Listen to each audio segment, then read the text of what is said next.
Good morning, everyone. Good evening, good afternoon.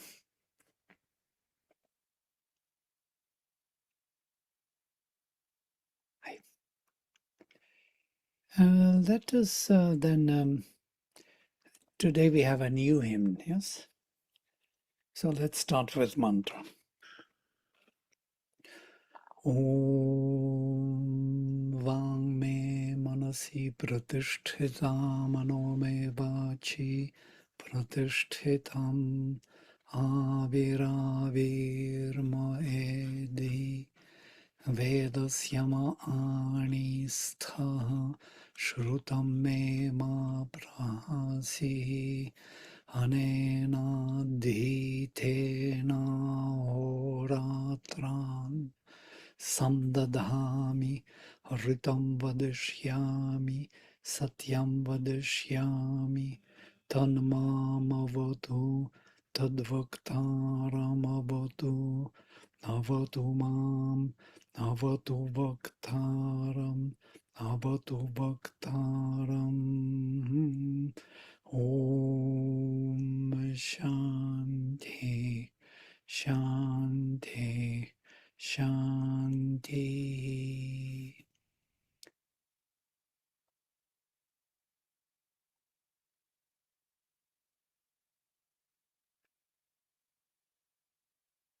So we have Yajata Atreya 567. Only 5 verses, so I will read it through.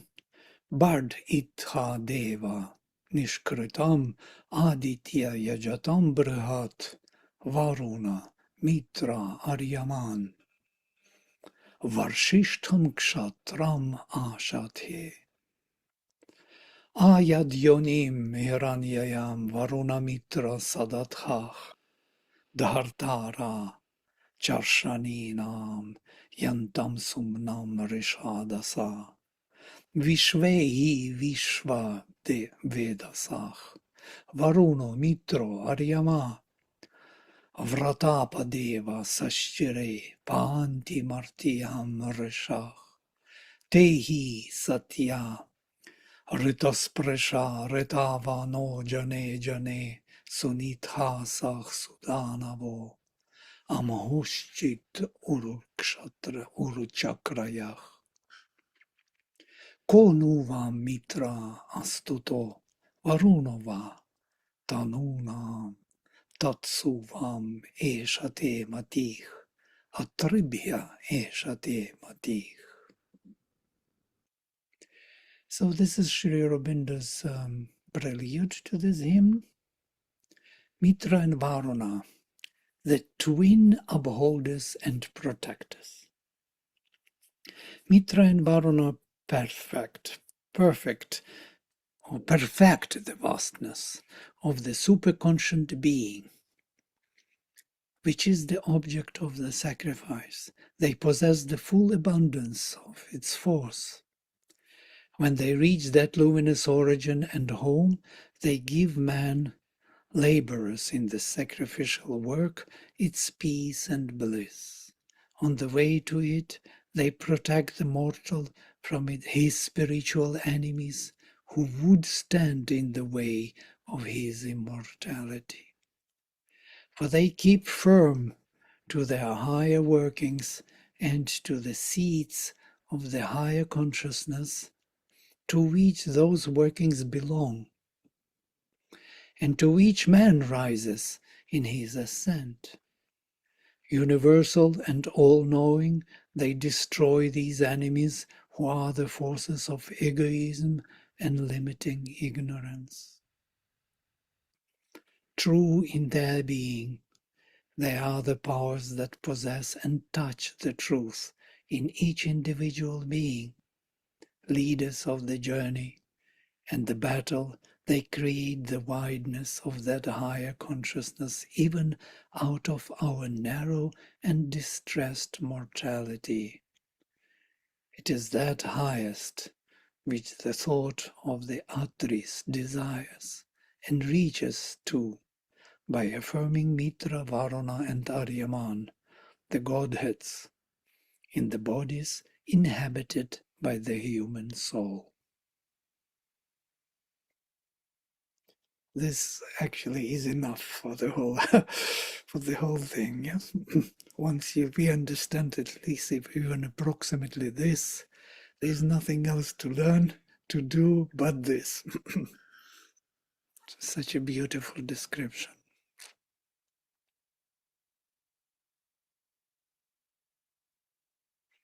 There are spiritual enemies who would stand in the way of his immortality. Barditha deva nishkritam aditya yajatam brihat Varuna Mitra Aryaman Varshishtham kshatram ashathe. In truth, O Godheads, ye two sons of the Infinite Mother Aditya, rightly perfected by you is the vastness for which we sacrifice.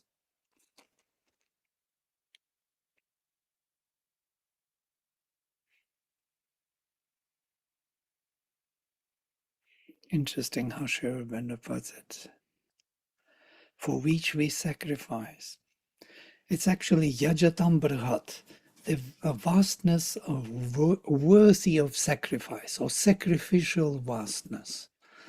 But he puts it in this way, rightly perfected by you, Nishkritam Brihat, yes, is the vastness Brihat, for which we sacrifice Yajatam. Yajatam is an adjective to Brihat.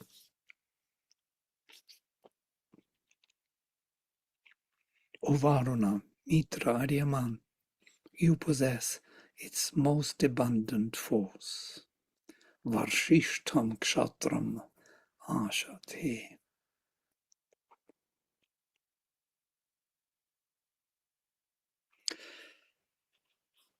Yes. Varshishtam is from Vrish, the most productive, the most conceiving force, which produces, brings the infinite elements of the divine into manifestation. Yeah, from here Vrishan, from here Vrishabha, all these, and the bull. Bull is the one who conceives. Conceives means he casts the seed from which the things come into being. That seed, that quintessential truth of existence, is put into the form. And that is Varshishtam Kshatram, the power which is most productive, most manifesting, yes? The most abundant force, he says. Not to go into these details into which we went. Yeah?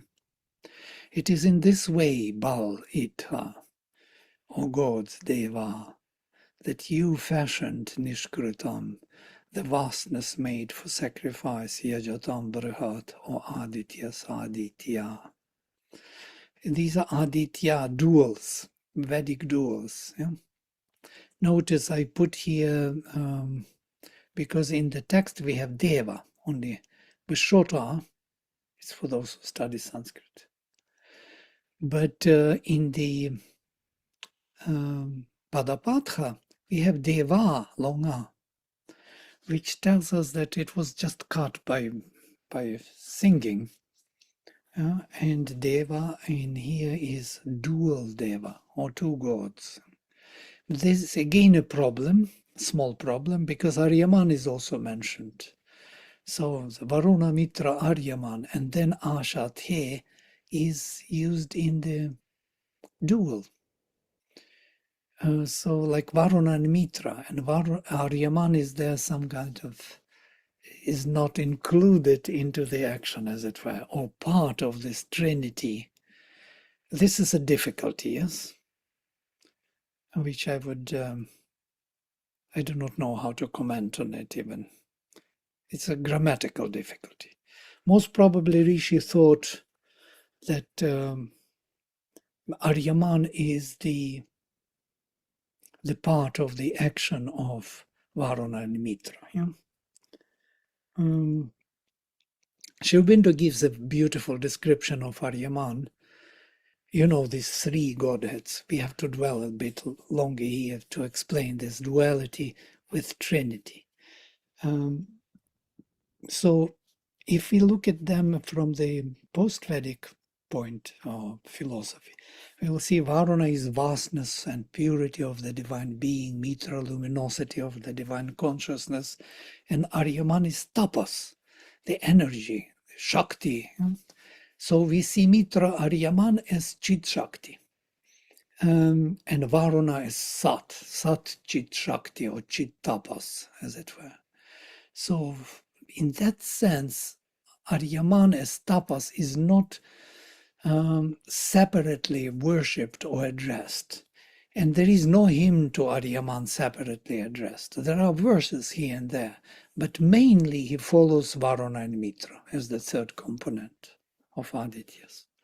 So Sri Aurobindo gives this beautiful description of Aryaman, which may give us finally an understanding. Aryaman, the third of the four great solar godheads. Who are the four? Varuna, Mitra, Aryaman, and Bhaga. Bhaga is the delight, the bliss, Ananda. So we have Sat, Chit, Tapas, Ananda, or Varuna, Mitra, Aryaman, Bhaga. These are the ancient godheads of that, transcendental Satchit Tapasananda of the post-Vedic. So Aryaman, the third of the four great solar godheads, is the least prominent of them all in the invocations of the seers. No separate hymn is addressed to him, and if his name occurs not unfrequently, it is in the scattered verses. There is no strong body of rigs from which we can construct firmly our idea of his functions or recompose his physiognomy. So we do not know how he looks. He has no particular face or features. Most often he is simply invoked by his bare name along with Mitra and Varuna, or in the larger group of the sons of Aditi, almost always in adjunction to other kindred deities. Still, there are half a dozen or more half-rigs from which his one chief and characteristic action emerges, accompanied by the usual epithets of the Lord of the Truth, epithets expressive of knowledge, joy, infinity, and power. In the later tradition, the name of Aryaman is placed at the head of the fathers, to whom, as their appropriate offering, is given the symbolic food, the pinda, of the Puranic funeral and memorial rites. In the Puranic tradition, the fathers are of two classes, divine and human, the latter being the ancestors, the mains. We spoke about this, about it in our Rochit, about divine and human fathers.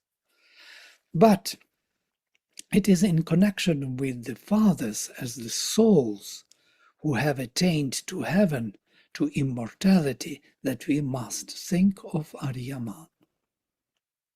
So it is our souls which reach to the beyond. Krishna in the Gita, enumerating the chief powers of manifestation of the eternal Godhead in things and beings, speaks of himself as Ushanas among the seers, Bhrigu among the rishis, Vyasa among the sages, Vishnu among the children of Aditi, Aryaman among the fathers. Now in the Veda, the fathers are the ancient illumined ones who discovered the knowledge, created and followed the path, reached the truth, conquered immortality. And in the few rigs in which Aryaman's separate personality emerges, it is as the god of the path. And that he is hymned. Interesting, he is the god of the path. And if you look at the Arya, it is actually original root will be re.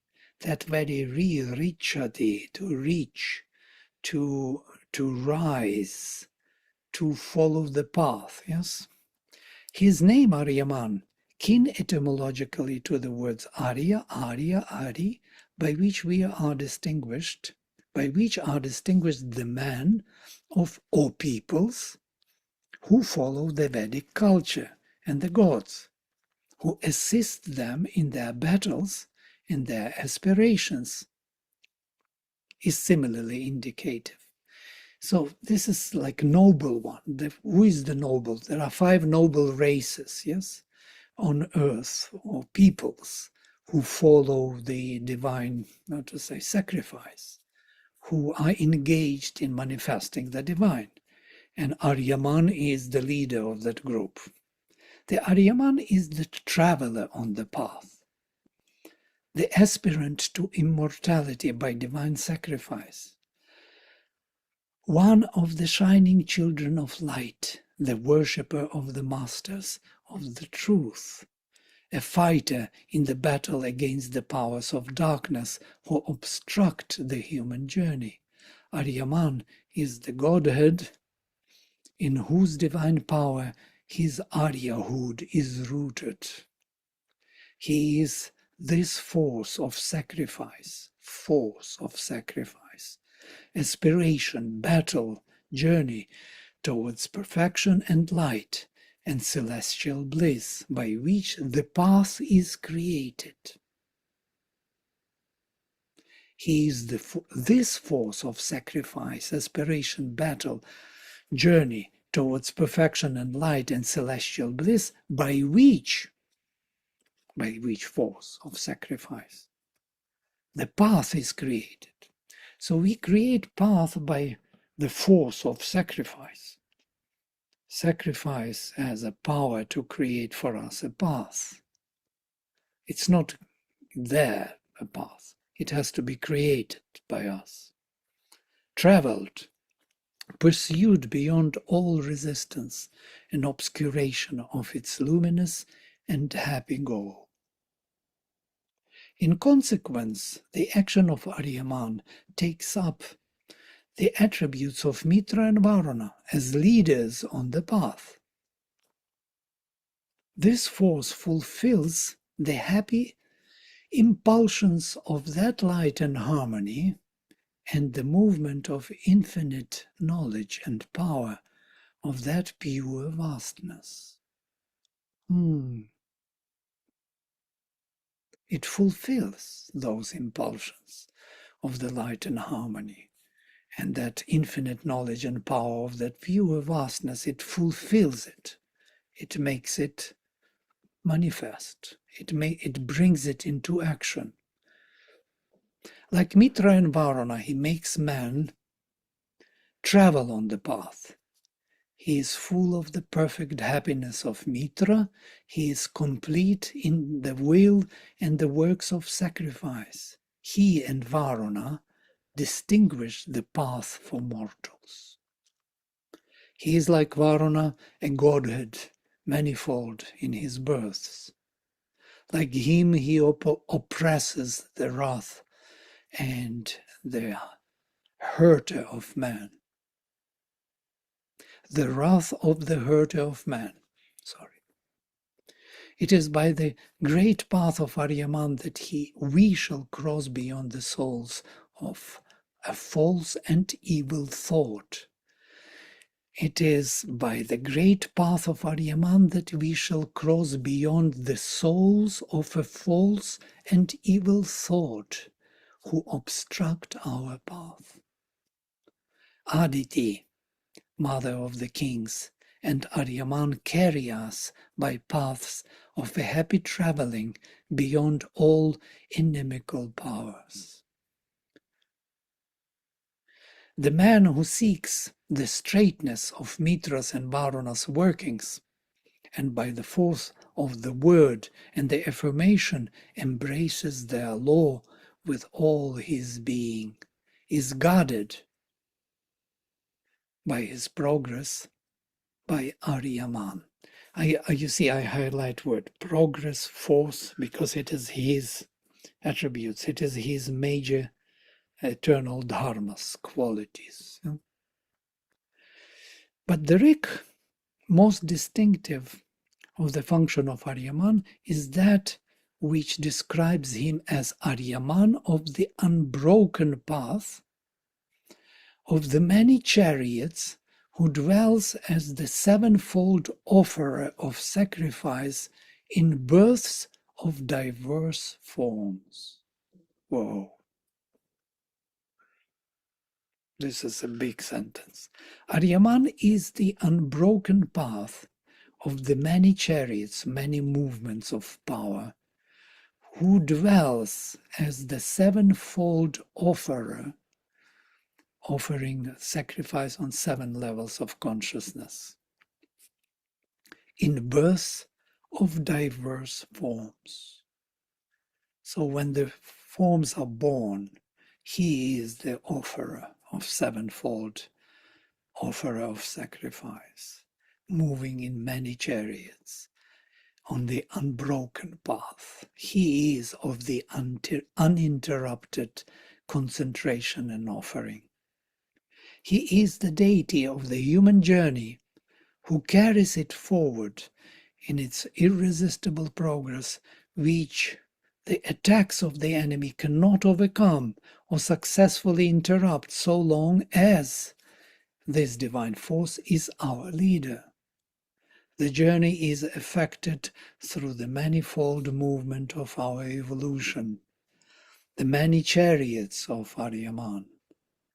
It is the journey of the human sacrifice, which has a sevenfold energy of its action, because there is a sevenfold principle in our being, which has to be fulfilled in its integral perfection. Aryaman is the master of this sacrificial action, who offers this sevenfold working to the Godheads of the divine birth.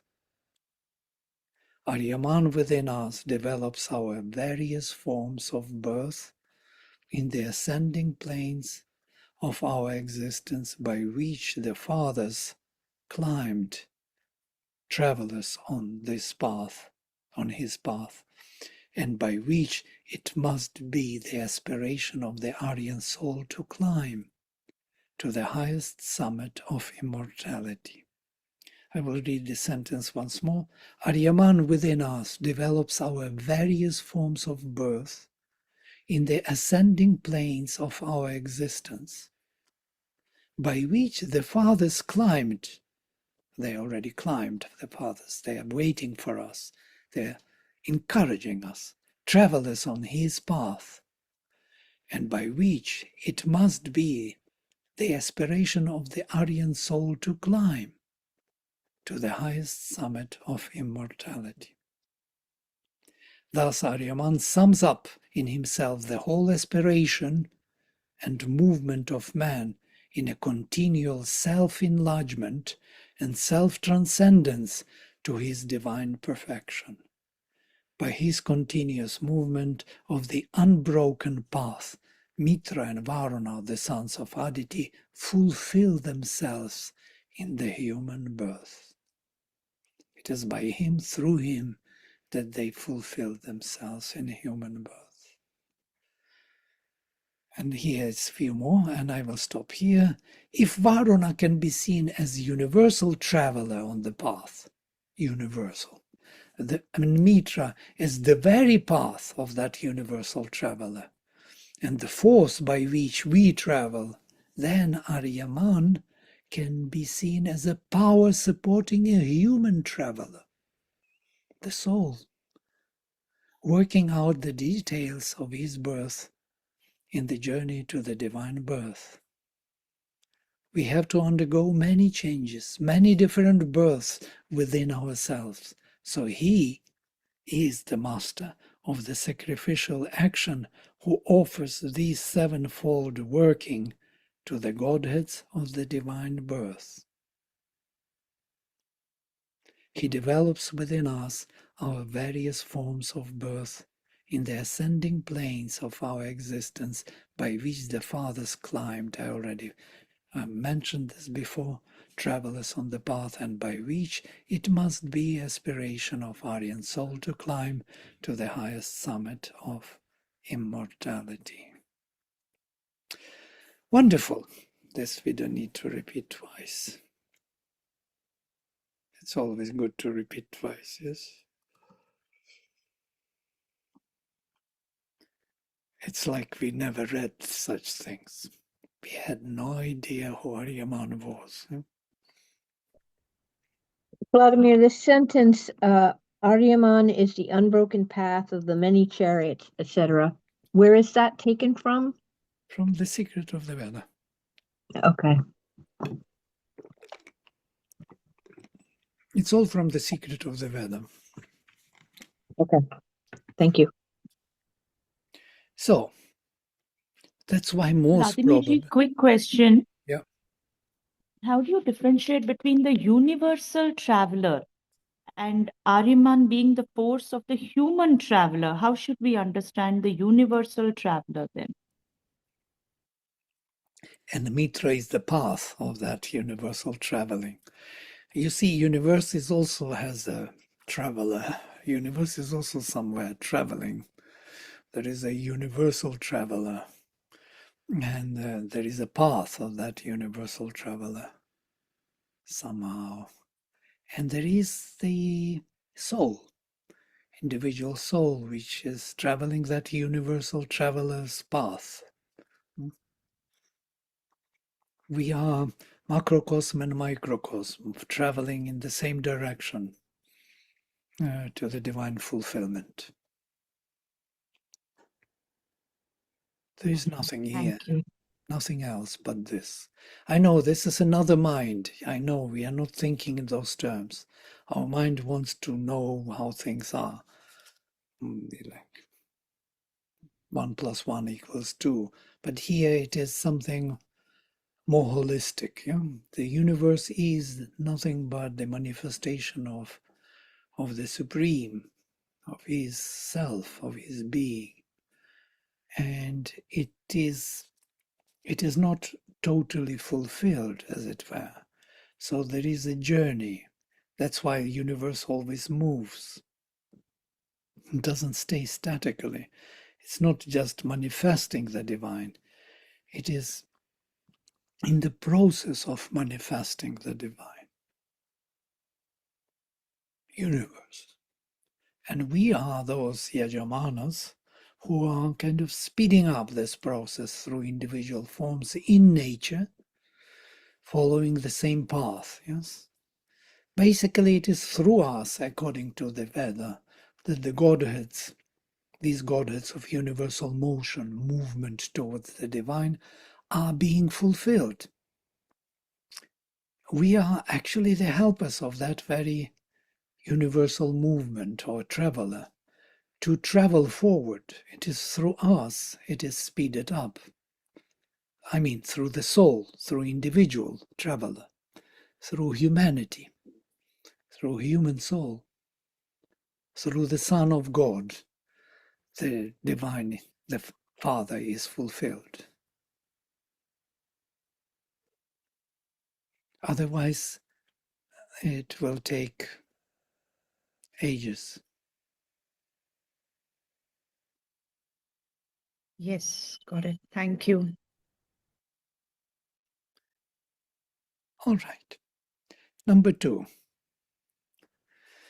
Ayat yonim hiranyayam Varuna Mitra sadathach.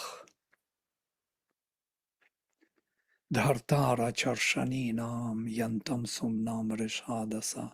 When you enter into your original home of golden light, O Varuna, O Mitra, upholders of man in their labor, destroyers of the enemy, reach for them the bliss.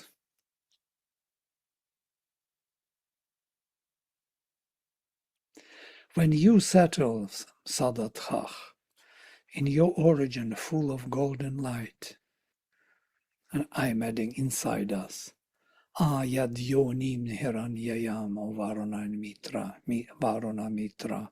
Then you are upholding us, Dhartara, who are doing here the sacrificial work, Charshanina, of us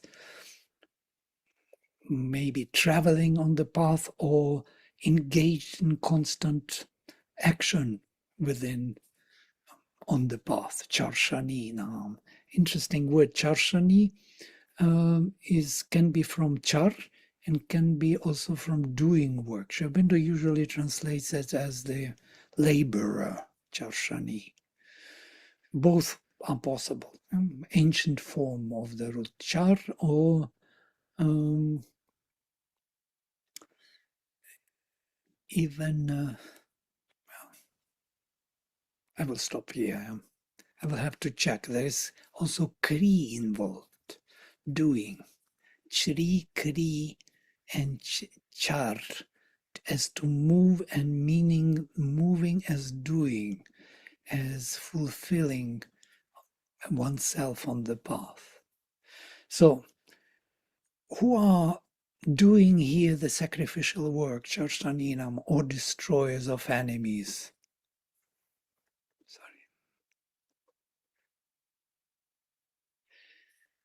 Rishadasa, stretch out your perfect thought of grace for us. Yantam Sumna. This thought of grace, Sumna, Sumana, Sumanas, Sumati, Sumna, all these are the same epithets of the perfect mentality. So, stretch your perfect thought, perfect mentality, supermind for us. So reach out for us, you who are the destroyers of our enemies.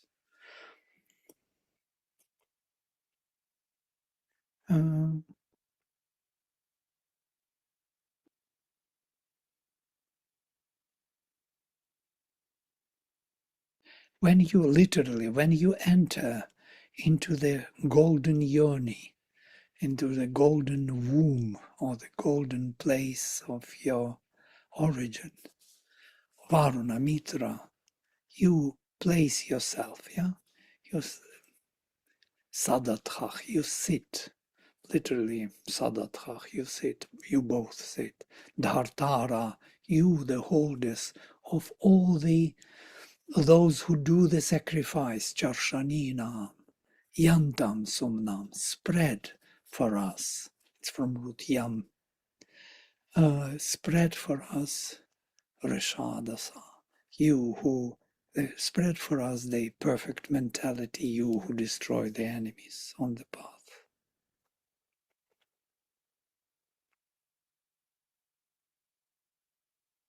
When, Varuna and Mitra, ye sit in your golden dwelling place, ye twain, supporters of mankind, foe slayers, give felicity. This is how Griffith translates it. Sumnam as felicity. Vishvehi Vishvaveda so, Varuno Mitro Aryama, Vratapadeva Sashchire, Paanti Martyam Rishach. Universal and all-knowing are Varuna and Mitra and Aryaman. They keep firm to the law of their workings, even as to the seats to which they arrive. Guard mortal man from his foes.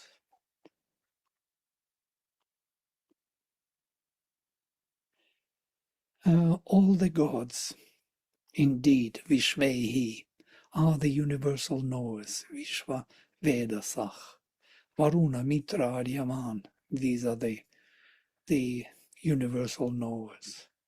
They all follow their action as if particular status is assigned to them.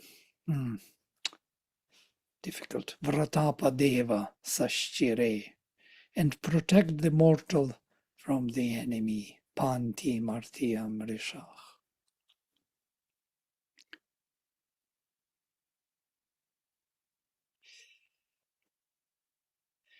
So what are these Padeva?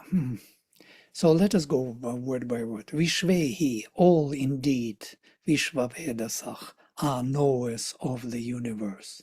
Varuna, Mitra, and Aryaman. Vratani, yes, actions or constant interactions with the world. Padeva, as if Padani, as if the Vratani Padani, this is Vedic plural for neuter, as if the statuses or states of consciousness, sashchire, as kind of following, they all follow their statuses or particular assignments for their action or particular characteristics they have to fulfill in action upon the cosmos and protect Panti Martiam, the mortal here, Rishach, from the enemy.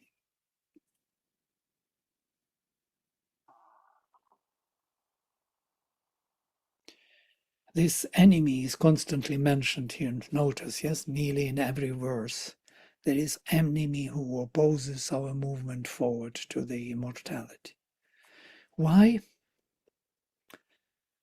Later you will not see these enemies too much. Yeah?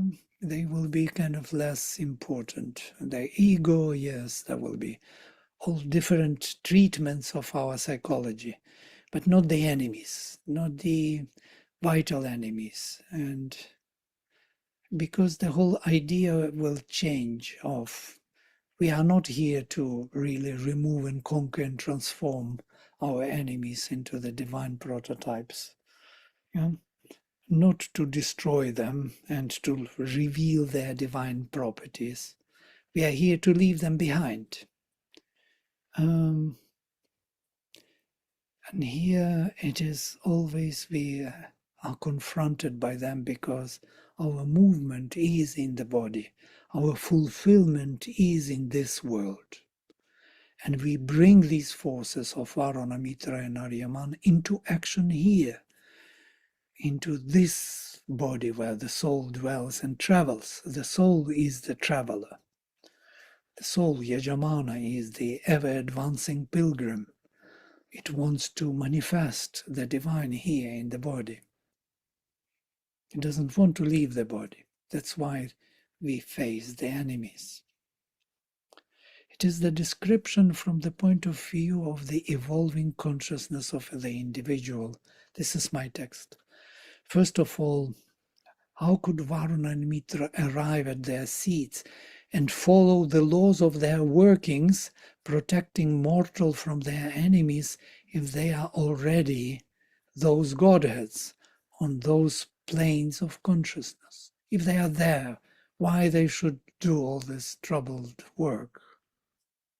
Why should they protect the mortal from his foes?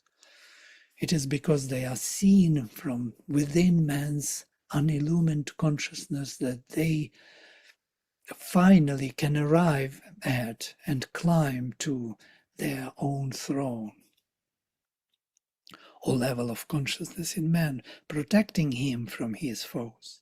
Since Varuna and Mitra are on all the levels of consciousness, they also journey with the soul of man, as it were, introducing it to the higher realms of its own consciousness.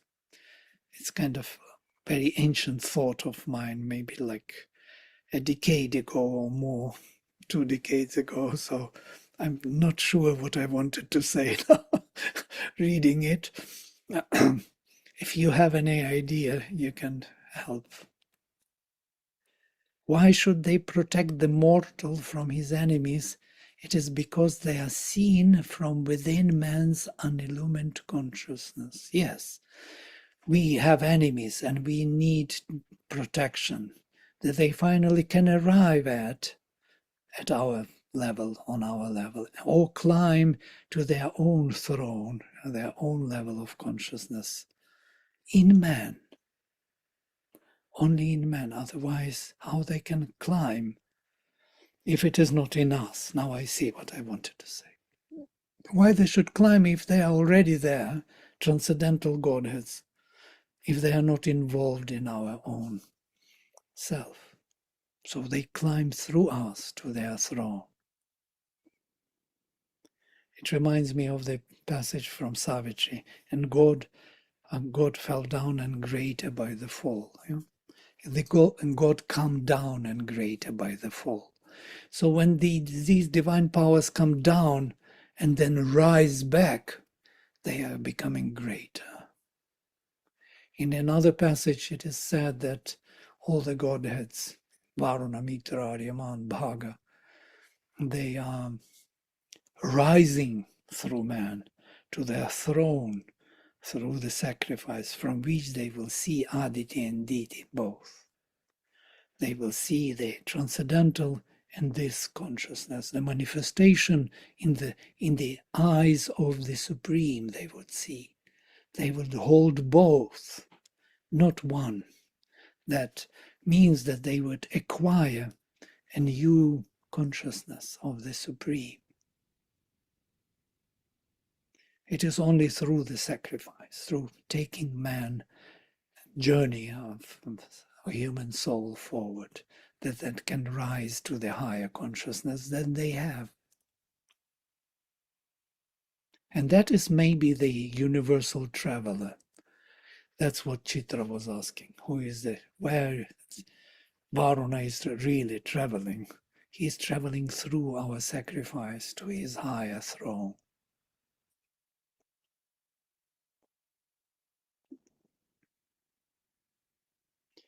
All these possessors of all wealth, Varuna, Mitra, Aryaman, follow their ways as if with the feet. And that's pada, Eva, that's how we translate. And guard from injury mortal man.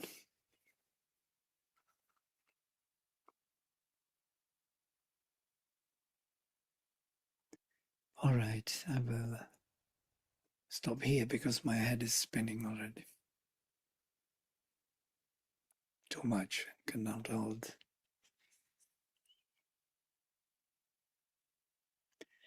Drunk with the luminous wine. Yes, Sri Aurobindo uses. This is that soma, luminous wine which makes you drunk.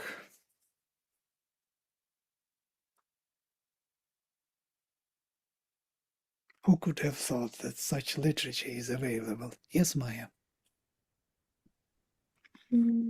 It was very nice. I didn't understand the bigger pictures. I didn't realize that before the Vedic rishis were the paths not like hewed out. So they created the paths by which now we just have to travel in their footsteps with the help of Aryaman in this sense. But that they made it so much easier for us. Otherwise, we wouldn't have been able to access those higher realms. Well, how else, where would we go, really? Okay. In this infinity. You can go in any direction and be lost forever. You need some orientation, some which soul recognizes. They are comrades of our soul, as it were. They are powers of our soul. Actually, they are powers of our own soul, which we will realize later. Yes? But now we are in this kind of individual, human soul, which does not have fully, awareness of the universal nature of its own. But it will arrive at it with their help. Yes, our mind needs a readjustment. We have to rethink how we view ourselves and cosmos and beyond. And these are the readjustments, these hymns. Of course, with the help of Sri Aurobindo alone. Nobody else helps us so much. And I'm totally aware of what I say. I'm not to criticize anyone, just not available. Any other commentaries are not so helpful. Any other thoughts? Just one more. Sorry. Sorry. Go ahead, Maya, please. Yeah. In last week's class, you mentioned that through the we were talking about how the inspiration or the intuition becomes greater than just a flash till it becomes a flood of illumination. And you said that through the process of continuous sincerity and addressing everything to the divine, or looking to the divine only for help on the path or for knowledge, by the process of that sincerity, then there is greater illumination. So in that sense, I forgot what I was going to ask. Is it through that the sacrifice takes place within us so that we can then follow Aryaman on the path? Yes. We create the path for ourselves. It's by sacrifice. What is sacrifice? It is actually the action of these godheads. They are being engaged. They are involved in creating for us the path. Without their force, later we will realize that these powers are powers of our own soul. As Sri Aurobindo says, it is we create for our souls the seers, the luminous seers, the godheads to drive us. We, by sacrifice, create. But we do not know that. We think that they are there, and they are there because our soul is not only here in this limited by ego perception of things. It is also, it has a depth. Yes, it comes from the Supreme. And Supreme has its own nature, Paraprakriti. All these Varuna, Mitra, Aryaman, Bhaga, the Adityas, the faculties of the Divine Mother. It is they who actually uphold and develop our soul. And then later, when we grow to the top, when we become the individual Supreme, we will realize that these are the powers of the soul, of the Supreme. And of course, it's too early to speak that way, but still, just to know this, that we are all bound to this sacrifice and manifestation of the Supreme, and there is nothing else for us to do really here. If you think of it, it's really liberating. There's not much to do here, only this. Whatever you do this. You don't do anything else. You don't work for your ego to satisfy your senses, to get, happy with whatever small thing, peanuts you get for your vital satisfaction of ego or desires or fears. Or overcome all the fears, all the desires, and live for this, and do everything for this, think for this, feel this, act this, move with this, and that is it. There's nothing else. And it is liberating. Yes, Dipti. I think Chitra wanted to say something. I'll go after her. Okay, Chit. Yes, thank you. I'll be very quick. I was reading Bhavani Mandir earlier today, and what Sri Aurobindo speaks about the importance of Shakti, the power and strength that is so important for us, especially in the context of nationalism, but even in our lives. When you were reading these verses, Aryaman seems that, right? That Shakti of You mean within us Bhavani that we Bharati? need. You mean Bhavani Bharati? Yeah. Okay. Yeah, the name of the article was Bhavani Mandir on Oh. Incarnate Word. Bhavani Oh, Bharati okay. was one paragraph within that, where he equates Mother India. Otherwise, she's the infinite power, and Mother India is one form of her infinite power.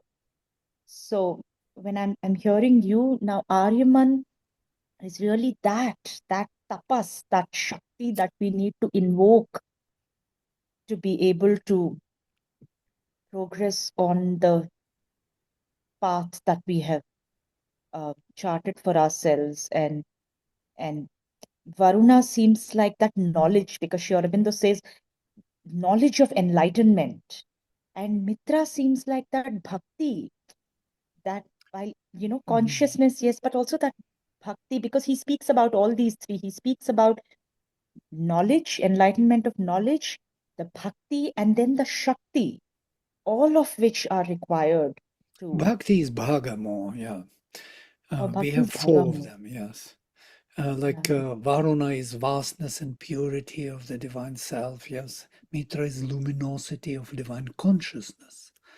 And Consciousness. tapas is Aryaman and bhaga is Ananda, yes. No, wonderful. Yeah, but Bhavani Bharati is a very powerful poetry. Yes, it's wonderful work of Sri Aurobindo, dedication to the Mother India. And notice all these Varuna, Mitra, Aryaman, Bhaga are the powers of the Divine Mother. They are Adityas. They are actions of Aditi, of the Divine Mother. So in that sense, of course, this is Maheshwari, Kali, Saraswati, Lakshmi, and Saraswati. We have 4 Mahashaktis, where Mahasaraswati represents already Daksha, Amsha, and Surya, the triplicity of 3 lower Adityas. Yes, we have Varuna, the Maheshwari, vastness and purity, definitely. We have Mitra Aryaman, which is actually Chit Shakti. And Chit Shakti is Mahakali. Huh? She is the power of love which acts on behalf of the divine, destroying all the enemies and resistances. And then we have Bhaga, which is the Mahalakshmi, and finally Mahasaraswati is the 3 triple godheads of Daksha, Amsha, and Surya, which are the supermind as such. And here you have the full set. Mahasaraswati is the supermind, action in perfection. She brings everything into manifestation. And she is the youngest of them all, but she embodies all of them. Without them, she is not. Yeah? That's why the hierarchy. Yeah? It's kind of interesting. There is no Mitra without Varuna. There is no Aryaman without Varuna and Mitra. There is no Bhaga without these 3 first. The same with Mahashaktis. There is no Mahasaraswati, or there is no Mahasaraswati without any of those 3. Because she takes what they are into action. She takes the vastness, the knowledge, she takes the intensity, the force of Mahakali, she takes the harmony of Mahalakshmi and puts it into action. That is the supermind. The supermind takes the Satchitananda and puts into action. We are speaking a bit different language in the Veda, but they are of the same knowledge, which later developed different language.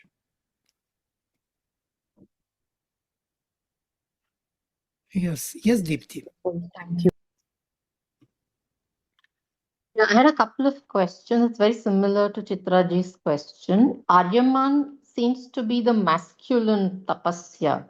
When did it change to Shakti, the feminine, So Mitra tapas became Chit tapas became Chit Shakti. So how did that happen? Like, what would you comment on that? Well, these are powers of the Divine Mother. They are all feminine.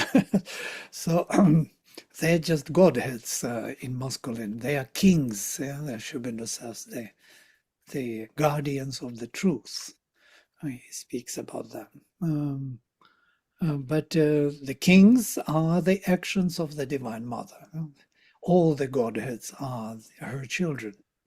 So in that sense, there is nothing unusual. And Chit Shakti is more like in later language and philosophy, when we started to think in terms of Purusha and Prakriti, we started to think in those terms. Yes, there is the Supreme, there is the Brahman, which is always neuter, interesting spirit, which is pervading all, which is neither Sat nor Asat, both of them and more.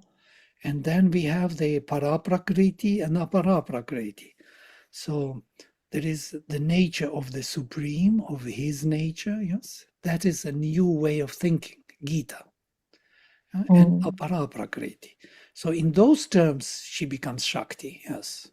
She comes back to Aditi, yes, as a para prakriti. So we bring back Shakti from the Veda, Aditi, and put that forward more than speaking of Aryaman as the tapas, him.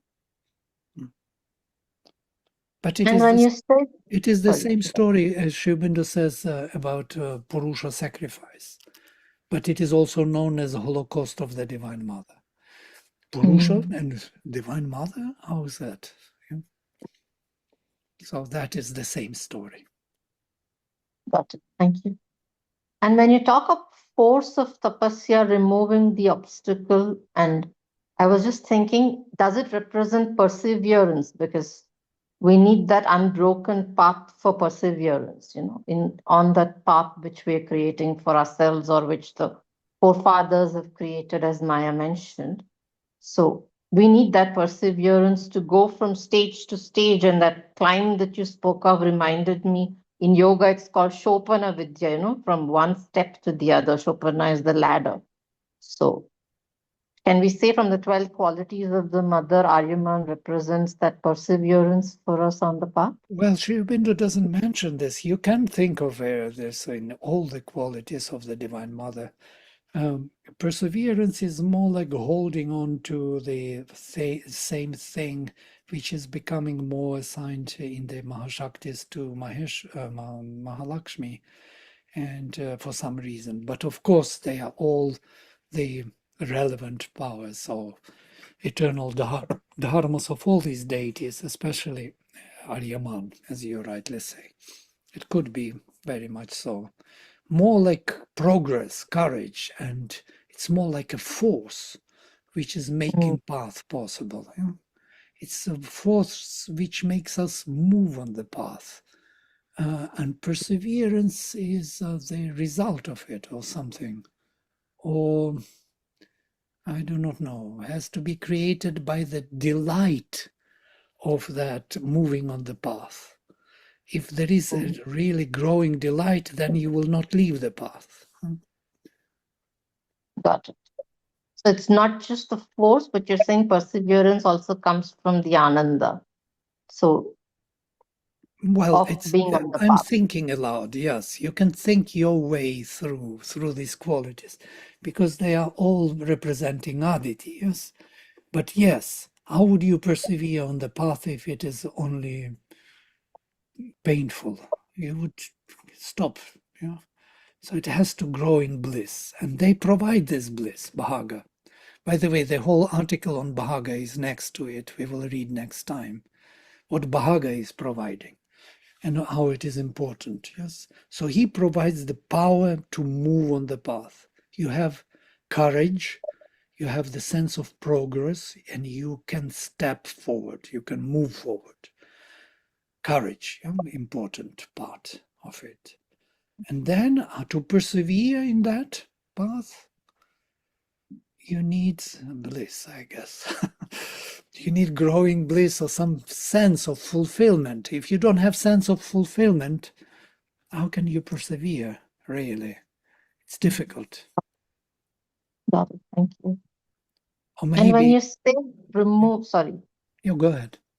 No, when you say he removes the obstacles in the later Puranic stages, I'm thinking, does he manifest as Ganapati? Because Ganesha removes the obstacles, on the path. And we pray, and interestingly, we pray to Ganapati for Buddhi, which is the perfect mentality that you mentioned today. And the enemies could be the 6 inner enemies that we have, which are associated with the vital being, the Shadripu. And we have to overcome them to progress on the path. Sri Aurobindo says he is an aspiration, so since aspiration is in the heart, and Ganapati, he is a representative of Brahmanaspati in the heart, so possibly in that particular form. We are speaking about already embodied self, yes. In a way, for me, yes, Aryaman is more like a tapas, or heat of energy which makes things possible, which brings the purity and luminosity of Varuna and Mitra into action, into the human journey. That universal journey is becoming our human journey. That is the transition more. And removal, yeah, of course he will remove the obstacles. He will burn everything by tapasya. In that sense, he is more Kartikeya than a Ganesha.